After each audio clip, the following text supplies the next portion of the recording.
Assalamualaikum warahmatullahi wabarakatuh dan selamat pagi. Okey, untuk hari ini kita masuk plot kotak. Plot kotak ni senang je, sekejap je. Okey, dia datang daripada mana? Plot kotak ni datang daripada kuartal. Kuartal ataupun graf Ogif. Kuartal ataupun graf Ogif. Okey, kita tengok bagaimanakah membina dan mentafsir plot kotak bagi suatu set data terkumpul. Okey. Anda telah mempelajari, kita dah belajar dulu plot kotak masa kita tingkatan 4. Okey, plot kotak masa kita tingkatan 4 iaitu berdasarkan 5 nilai iaitu nilai minimum, kuartal pertama, median, kuartal ketiga dan nilai maksimum. Okey, contoh kalau cikgu bagi Ogif macam ni.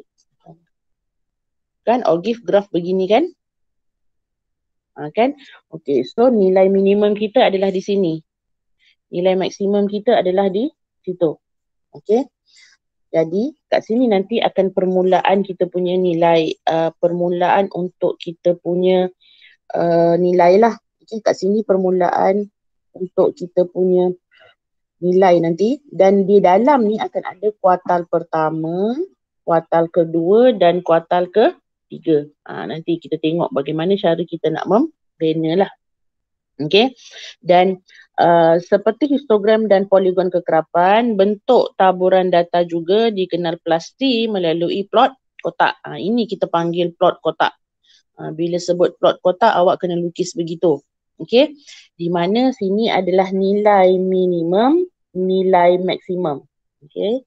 Yang kat sini ni nilai minimum, yang kat sini ni nilai maksimum. Okey, dari situ dia akan ada kuartal pertama, kuartal kedua, kuartal ketiga. Benda ni dapat daripada mana? Daripada Ogif yang kita lukis nanti. Kita kena lukis benda tu di sini. Kita kena lukis benda tu di situ. Untuk kita lihat pattern kita macam mana. Ingat tak hari tu yang graf histogram tu? Pencong ke kiri, pencong ke kanan kan? Ingat lagi tak hari tu masa histogram kita buat tu? Samalah, dia akan ada pencong-pencong juga. Okey. Okey, kalau taburan simetri maksudnya pada Ogif kita tu dia berada di tengah-tengah. Macam tu. Itu akan jadi simetri. Tapi kalau pencong ke kanan, dia akan jadi gitu. Maksudnya dia lebih ke kanan. Kalau ke kiri maksudnya kita punya akan berada di situlah nanti graf kita nanti. Dia akan adjust berada di sebelah kiri. Itu pencong ke kiri, pencong ke kanan atau simetri. Okey. Kalau dia simetri maksudnya graf kita berada di tengah. Maksudnya graf median berada di tengah-tengah kotak. Okey, dan sungut adalah sama panjang. Sungut ni pun mesti sama panjang. Nanti kita lukislah macam mana kita nak lukis. Okey. Okey. Untuk taburan pencong ke kiri pula, graf median, pencong ke kiri yang pertama graf median memotong kotak menjadi tidak sama saiz. Okey. Jika bahagian kiri kotak lebih besar, maka taburan data ialah pencong ke kiri. Jika bahagian kiri kotak lebih besar, ni lebih besar kan? Tu. Lebih besar, maka dia pencong ke kiri. Maksudnya jarak di antara kuartal pertama dengan kuartal kedua tu jauh. Kuartal kedua dengan kuartal ketiga nilainya dekat, maka graf kita pencong ke kiri. Tapi kalau kita punya antara kuartal 2 dengan kuartal 3 tu yang jarak dia jauh, bila kita lukis nanti, kita akan dapat kuartal kan, kuartal 1 berapa, kuartal 2 berapa, contoh macam ni. Okay, let's say lah, kuartal 1 awak kat sini, kuartal 2 awak kat sini, kuartal 3 kat situ. So, jarak ni, bila kita lukis, dia jadi gitu kan. Tu. So graf kita ni bila jarak yang sebelah kiri ni lagi panjang, maka graf kita akan pencong ke kiri. Tu maksud dia. Kalau yang kita lukis tu contoh ni pendek, sini yang panjang. Kan? Nanti kita akan buat macam tu. Okay. Maka graf kita akan pencong ke kanan. Tapi kalau graf kita tu seolah-olah macam sama besar. Macam tu. So dia adalah simetri. Macam mana kita nak tahu? Itu yang kita kena cari Q1, Q2 dan Q3. Kuartal 1, kuartal 2 dan kuartal 3 untuk kita nampak pattern dia tu pencong ke mana. Okey. Jika bahagian kanan kotak lebih besar, maka taburan data ialah pencong ke kanan. Macam tadi lah cikgu terang tadi. Okey. Sungut kiri dan sungut kanan mewakili skor di luar median. Jika kotak dibahagi dengan saiz yang sama tapi sungut kiri lebih panjang, maksudnya sungut kiri ni lebih panjang macam ni, okey, daripada sungut kanan, maka taburan pencong ke kiri atau sebaliknya lah. Kalau sungut tu sama panjang, maksudnya dia adalah simetri. Okay. Kita kena tengok dua benda. Satu sungut, satu lagi kotak tu. Kotak yang menandakan kuartal tu. Kalau kotak kuartal kita banyak ke kiri, sungut kita pun akan jadi panjang ke kiri lah. Kalau sungut kita tu panjang ke kanan, maka kotak kita ni akan lebih ke kanan. Tu je. So dia nak bagi tahu, dia nak awak bagi tahu dia. Graf ni pencong ke kiri ke? Taburan pencong ke kiri ke? Taburan pencong kiri ke atau taburan pencong kanan? Ataupun taburan simetri. Tu je. Selalunya soalan ni satu markah lah dalam dalam last kali kita punya soalan tu yang 10 markah tu. Okay, kita tengok bagaimana cara untuk kita membina. Okay. Selalunya, tu cikgu kata, selalunya first thing awak mesti dia minta awak lukis graf dulu, lengkapkan jadual kekerapan kan, sebab kita tahu soalan ni berapa markah, 10 markah je maksimum kan. So first thing mesti dia bagi awak lengkapkan jadual tu yang kita buat awal-awal tu kan. Ada kekerapan longgokan, ada sempadan atas dan sebagainya. Lepas tu baru dia minta awak lukis graf. Maksudnya kat sini dah 8 markah kan, sebab tabel 4, 3 atau 4, sini dah graf dah 4, so di antara 7 hingga 8. So balance 3 lagi selalunya mungkin dia boleh soal benda ni lah, either suruh cari kuartal ataupun justifikasi sama ada graf kita tu pencong ke kiri atau ke kanan. Jadi kita tengok Ogif di sebelah menunjukkan jisim dalam gram bagi 90 biji belimbing yang dicatatkan. Okay, total 90 biji belimbing yang dicatatkan. Banner satu plot kotak berdasarkan Ogif tersebut. Soalan ni selalunya bila kita dah lukis Ogif, berdasarkan graf Ogif anda, banner satu plot kotak berdasarkan Ogif ataupun berdasarkan graf anda, banner satu plot kotak. Seterusnya, nyatakan bentuk taburan data tersebut. Selalunya soalannya begitu. Okay?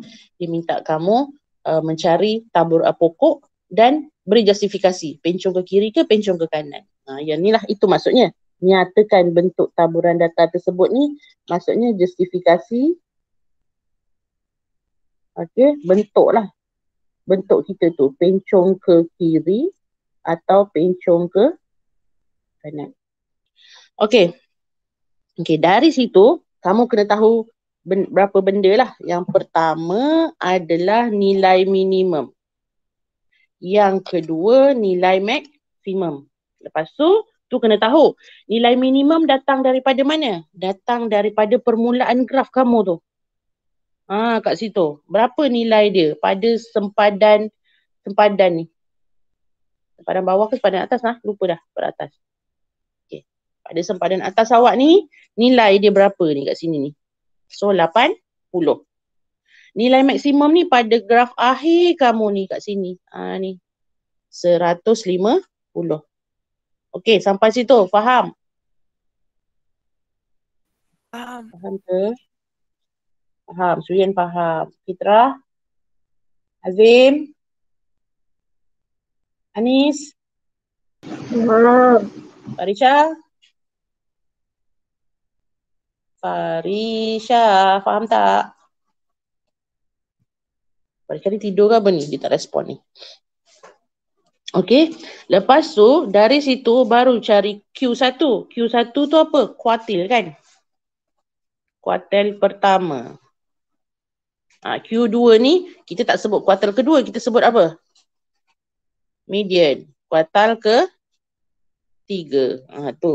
Okay. So kuartal pertama adalah 1/4 daripada jumlah keseluruhan. Tadi dia dah sebutkan 90 biji belimbing. So kita carilah. So kita dapat 22.5. 22.5 ni kita cari kat mana? Cari kat paksi Y. So cari 22.5 kat situ. Anggarannya di situ. Kat situ. So buat garis putus-putus sampai graf ni. Cikgu tunjuk macam tu je lah, awak buatlah garis putus-putus. Dan baca kat sini. Kat situ. So bila dia baca nilainya adalah 116. Okay. Itu kuartal pertama. Okay, kuartal pertama. Okay. Kuartal kedua, kita cari 1/2. Kenapa 1/2? Sebab median kan 2/4. 2 daripada 4. So, kecilkan 1/2 darab 90, kamu dapat 45. 45 ni adalah kat sini. Kita baca daripada Y. Kita baca daripada Y. Tok sampai sini, turun ke bawah. So, kita dapat kat situ 123. Okey. Lepas tu kuartal ketiga 3/4 kita dapat 67. 67.5. Ni kira lah kan, darab 90 dapat 67.5. Kuartal ketiga 67.5 kat situ. Pandai kan nak cari dah kan? Okey, so kat situ kita bawa turun ke bawah. Ini adalah awak punya kuartal ketiga. Okey. Kuartal ketiga adalah 128. Okey. Sampai situ. Dah dapat dah? Faham dah? Macam mana nak cari kuartal 1, kuartal 2, kuartal 3. Ingat kan? Okay. So dari situ, bila kita dah buat, okay, kita akan bina plot kotak. Plot kotak ni datang daripada mana? Dia start pada kuartal pertama kamu ni tadi. Yang kat sini ni, kuartal pertama kita. Okay. Sampai kuartal ketiga. Mana kuartal ketiga awak? Kat situ kan? Tak nampak lah, sorry. Kat situ. Kuartal kedua awak kat sini. Okay. So ini kita punya kotak. Kat situ. Kita punya sunggut ke sengat tadi? Sungut. Sorry. Kita punya sungut start daripada sini ke nilai maksimum dan daripada tepi ke nilai minimum. Nilai minimum kita kat sini. Kat situ. Tu cara kita lukis sungut. So dari situ kita tahu dah graf kita tu ke mana arahnya. Ke kiri ke kanan ke simetri? Pencong ke mana? Kiri. Pencong ke kiri. So kalau kita lukis pepek-pepek kita dapat gitulah. Kita dapat begitu. Okay. Kalau dia suruh lukis maksudnya kita lukis beginilah. Dekat ruangan jawapan kita tu kita lukis macam tu. Okay. Dalam graf kita lukis begini. Sebab dia minta tadi lukiskan. Lukis dan beri justifikasi. So bila lukis kena buat macam tu lah. Okay. So dari situ bagilah justifikasi dia. Justifikasi dia adalah ayat seperti berikut. Dia kata apa? Tak payah sebut data lah. Cakap graf mempunyai taburan pencong ke kiri kerana bahagian kiri plot kotak lebih besar daripada bahagian kanan plot kotak. Itu justifikasi. Ini kita panggil justifikasi. Selalu kan cikgu dah kata kan. Pernah kan cikgu bagi tahu? Dalam bahagian C, kalau dia contoh kalau dia keluar soalan ini dalam bahagian C selalu minta kita berikan justifikasi anda. Kenapa? Sebab soalan ini adalah soalan aras tinggi. So dia boleh lah. Dia boleh keluarkan soalan ini dalam soalan aras tinggi. So apa yang cikgu ajar hari ni take note lah sebab tajuk ni berkemungkinan besar akan keluar. Cuma kita tak tahu sama ada dia minta kamu lukis ogive ke, histogram ke dan sebagainya. Tapi be prepared. Be prepared. Kalau soalan ogive, soalan begini dia boleh tanya kamu. Kan? Soalan begini dia boleh tanya kamu. Okey, nanti cikgu confirm balik sama ada kalau dia minta soalan plot kotak tu sama ada kamu kena lukis asing begini ke atau lukis atas graf macam ni. Tu cikgu tak pasti lagi. Nanti cikgu tanya pada orang LPM, cikgu tanya biar kita dapat maklumat yang betul. Okay, so dari situ faham Cuma cikgu nak awak tahu macam mana cara nak bina plot pokok tu, plot kotak pokok lah. Plot kotak tu. Macam mana kita nak membina. So tahu dah cara nak buat boleh ke? Boleh. Faham Okey, cikgu teruskan. Okey, so ni nanti buat So kalau dah faham buat, cikgu tak nak berlama-lamaan untuk ber-Google Meet. Okay, so cikgu nak buat, nanti cikgu bagi. Benda ni dalam buku teks. Cikgu ambil dalam buku teks je sebab maklumat-maklumat lain setakat ni saya masih lagi merujuk buku teks lah. Cikgu tak benda yang betul kan, so kita ikut buku teks dulu lah. So ni ada dalam buku teks sebab ni benda baru dalam graf ini, benda baru. Okay, satu lagi. Okay, plot kotak tadi faham dah kan? Okay, satu lagi. So kita habiskan terus tajuk ni, bab ni kita habiskan terus. Andai kata buka kelas lepas raya, buka sekolah lepas raya, atau andai kata saya masih lagi mengajar kamu lepas raya, kita sambung dengan bab insurans dulu. Insurans kan? Cukai dulu, cukai. Sebab cukai saya tak masuk lagi kan, tak habis lagi, so saya masuk cukai dulu. Cukai cikgu bagi penerangan, terus buat latihan, macam tu je. Okay. Last sekali baru pemodelan. So by pertengahan Ogos, kita dah habis syllabus, so kita just ulang kaji lah. Okay. Sempatlah sebab bulan 10 kita trial. Okay, so di sini dia minta kamu cari, nampak tak? Okay, yang tadi kotak tak ada masalah Okay, yang sekarang dia minta kamu cari apa? Berdasarkan min dan sisihan piawai, tentukan hibrid bunga raya yang menghasilkan kelopak bunga yang lebih besar dan konsisten. Okay. Masih juga berikan justifikasi anda. Nampak? Soalan yang last-last ni semua nak justifikasi. Maksudnya soalan ini kalau keluar dia kemungkinan di bahagian C lah sebab justifikasi. Okay? Okay, so dari situ maksudnya berdasarkan min dan sisihan piawai kan, baru kamu kena tentukan sama ada bunga mana yang lebih besar kelopaknya dan konsisten. Okay, so min kat sini, kalau kita tengok kat situ ada dua table. Satu hibrid A, satu hibrid B. Maksudnya kat sini macam mana kita nak buat banding beza? Maksudnya kat sini awak kena carilah. Yang ini awak kena cari min, variance dan sisihan piawai. Okay, yang ini pun awak kena cari min, variance dan sisihan piawai. Kena cari semua. Okay, ingat lagi nak cari min? Apa rumus min? Min adalah sum of x bahagi sum of fx bagi sum of f. Jumlah kekerapan darab titik tengah bagi jumlah kekerapan. Ingat lagi tak? Yang tu. Okay, dari situ baru kita cari variance. Dari situ juga baru kita cari square root of variance. Yang tu. Okay, so kat situ cikgu dah kira dah untuk kamu. Cikgu nak cepat ni. Okay, kira untuk awak. Yang ini adalah hibrid A. Okay, hibrid A maksudnya yang atas ni. Dia kena kira dua-dua lah. Okay, so bila kita cari hibrid A, buat table. Benda ni tak ada cara lain. Buat table. Okay, buat table. So dari situ cikgu cari min 574 bahagi 40. Cikgu dapat min dia ni 14.35. Okay, sampai sini faham? Faham ke? Faham. Faham Okay.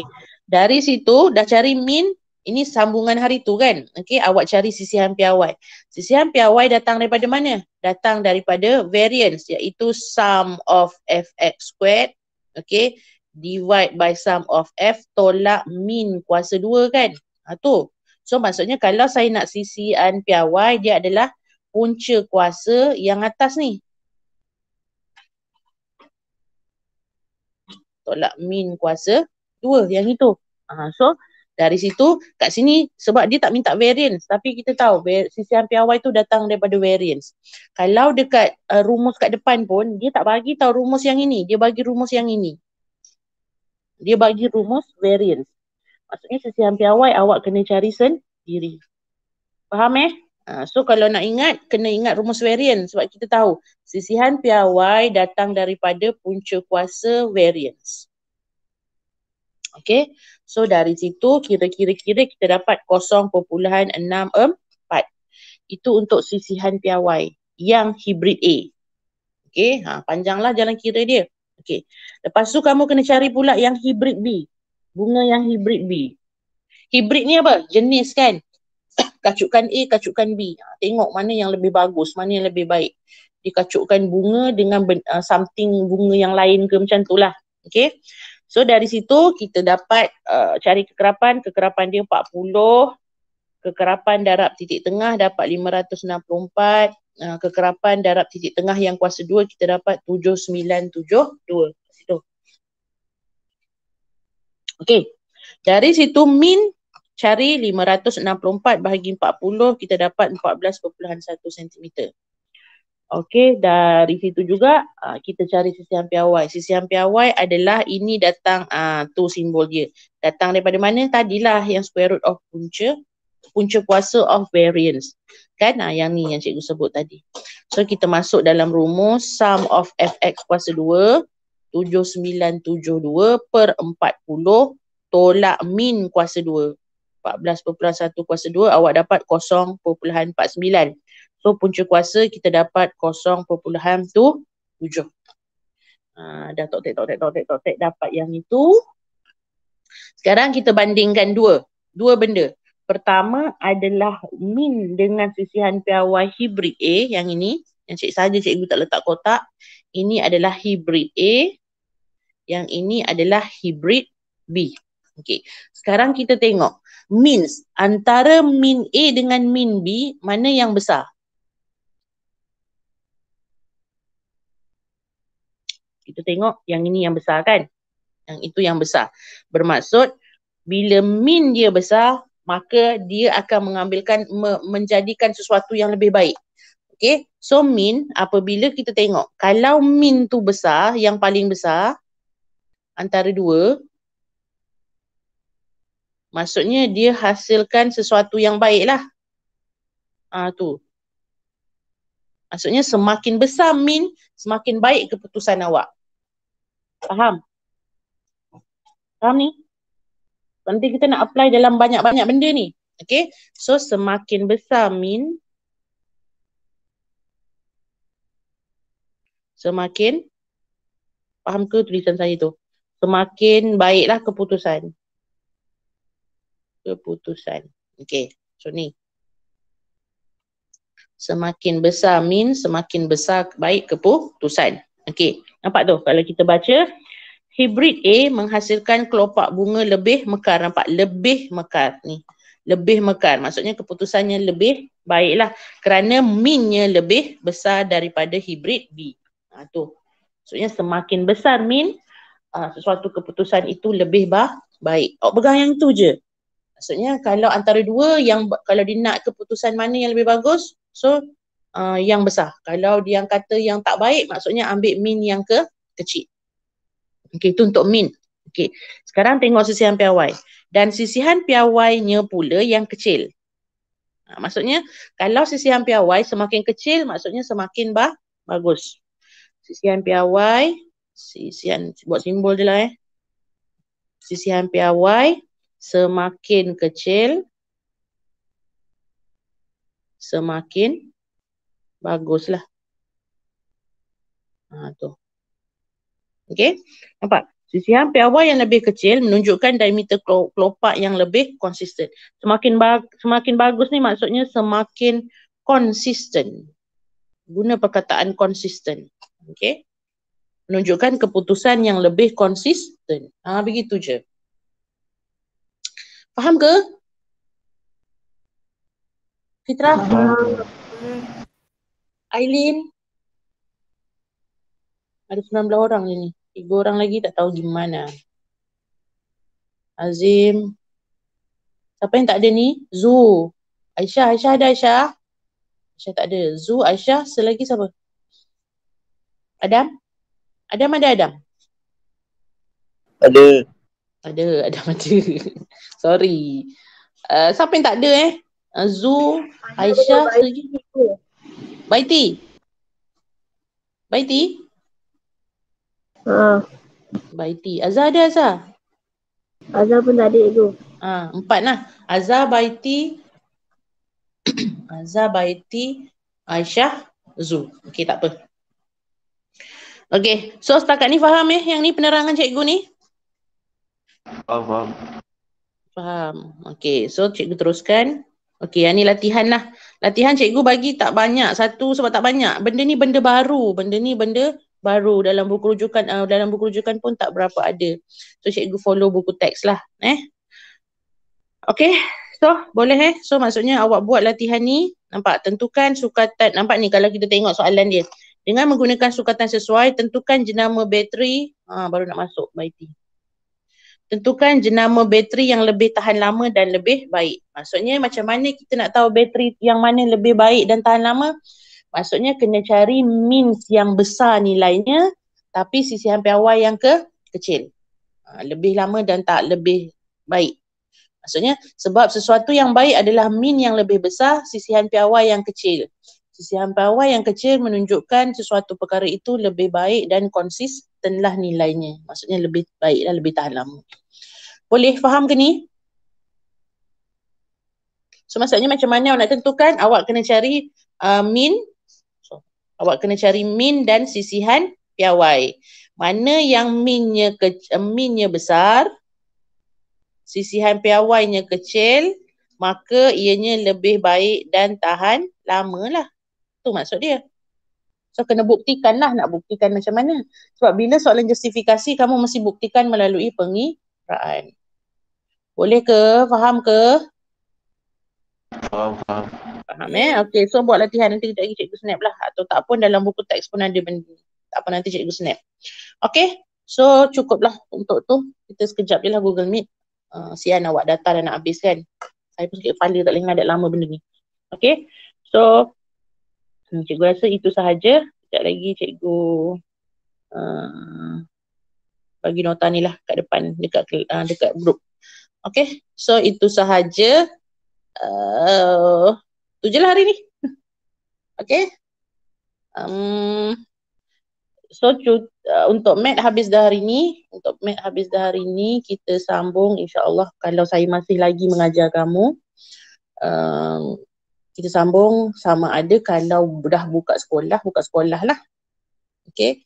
Kalau tak kita sambung lagi Google Meet.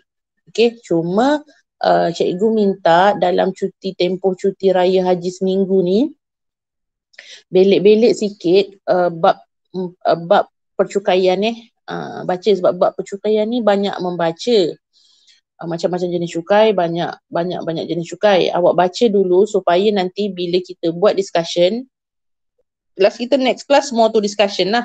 Okey. Pengiraan nanti dah belakang-belakang baru pengiraan. Okey, awak dah faham dah apa itu cukai, macam mana nak potong cukai dan sebagainya. Okey.